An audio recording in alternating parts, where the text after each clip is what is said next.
സംസ്ഥാന വിനോദസഞ്ചാര വകുപ്പ് സംഘടിപ്പിക്കുന്ന 5ാമത് ചാമ്പ്യൻസ് ബോട്ട് ലീഗ് മത്സരങ്ങൾ നാളെയാണ് തുടങ്ങുക. ലക്ഷക്കണക്കിന് ആരാധകരുള്ള UBC കൈനകരി ഇക്കുറി മത്സരത്തിനില്ല. നെഹ്റു ട്രോഫി വള്ളംകളിയിലെ ലൂസേഴ്സ് ഫൈനലിൽ UBC കൈനകരി പങ്കെടുക്കാതിരുന്നതോടെ CBLൽ നിന്ന് അയോഗ്യരായി. ഹോം ഗ്രൗണ്ടിൽ നടക്കുന്ന ഉദ്ഘാടന മത്സരത്തിൽ പോലും UBCക്ക് ഇറങ്ങാൻ കഴിയാത്തത് ആരാധകർക്ക് നിരാശയായി. CBL മത്സരങ്ങൾക്ക് നാളെ കൈനകരിയിൽ തുടക്കമാവുകയാണ്. പമ്പയാറ്റിലാണ് ആവേശത്തൊഴിയേറിയൽ. ക്ലബ്ബുകളെല്ലാം ആവേശത്തോടെ പരിശീലനം തുടങ്ങിയും കഴിഞ്ഞു. പക്ഷേ കൈനകരിയിൽ നടക്കുന്ന മത്സരത്തിൽ തുഴയെറിയാൻ ഇക്കുറി കൈനകരിയുടെ കരുത്തന്മാരായ UBC കൈനകരി ഇല്ല എന്നതാണ് ആരാധകർക്ക് നിരാശ.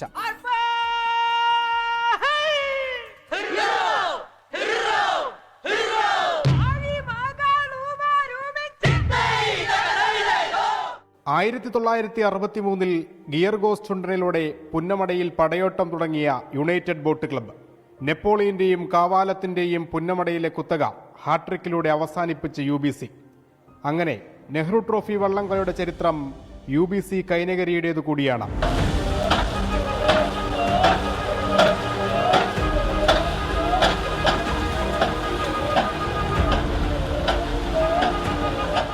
കൈക്കരുത്തും നിശ്ചയദാർഢ്യവും കൈമുതലാക്കി കായലോളങ്ങളോട് പടവെട്ടി നേടിയ വിജയങ്ങൾ കൈനകരിക്ക് മാത്രമല്ല ലോകമെമ്പാടുമുള്ള വള്ളംകളി പ്രേമികൾക്ക് വികാരമാണ് UBC.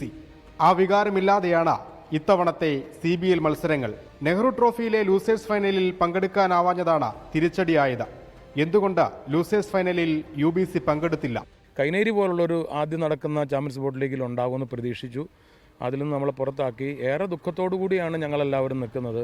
എങ്ങനെ നമ്മളിത് കണ്ടു നിൽക്കാൻ പറ്റും? സഹിക്കാൻ പറ്റാത്തൊരവസ്ഥ മാനസികമായി ക്ലബിനും ഭാരവാഹികൾക്കും ഇതിനുവേണ്ടി പൈസ മുടക്കിയവർക്കും പിന്നിൽ നിൽക്കുന്നവർക്കും ഉണ്ട്. ഇതോടെ ഹോം ഗ്രൗണ്ടിൽ നടക്കുന്ന CBL ഉദ്ഘാടന മത്സരത്തിൽ UBC കാഴ്ചക്കാർ മാത്രം. നെഹ്റു ട്രോഫി സംഘാടകരുടെ കടുംവെട്ടിൽ ടീമിനും ആരാധകർക്കും കടുത്ത അതൃപ്തി. ലൂസേഴ്സ് എന്ന് പറയുമ്പോൾ 5, 6, 7, 8 സ്ഥാനത്തേക്ക് വരുന്നവരുടെ മത്സരമാണ്. ആ ഒരു മത്സരത്തിൽ പങ്കെടുക്കാതിരിക്കുമ്പോൾ സ്വാഭാവികമായിട്ടും അതിലെ 8ാം സ്ഥാനമെങ്കിലും UBCക്ക് അർഹതയുള്ളതാണ്.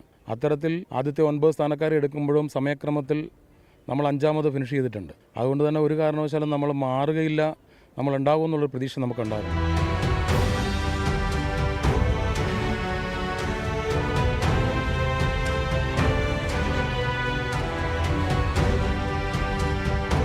ഒരു വലിയ വിഷമമാണ് UBC ഇല്ലാതൊരു മത്സരം കൈനേരി നടക്കുക എന്നുള്ളത്. അത് തീർച്ചയായിട്ടും ആ വിഷമം ഞങ്ങൾക്ക് മാത്രമല്ല, ഇതിൻ്റെ പിന്നിൽ നിൽക്കുന്നവർക്ക് മാത്രമല്ല, UBCയുടെ ആരാധകരായിട്ടുള്ള മുഴുവൻ ആളുകൾക്കും ഉണ്ടാവും.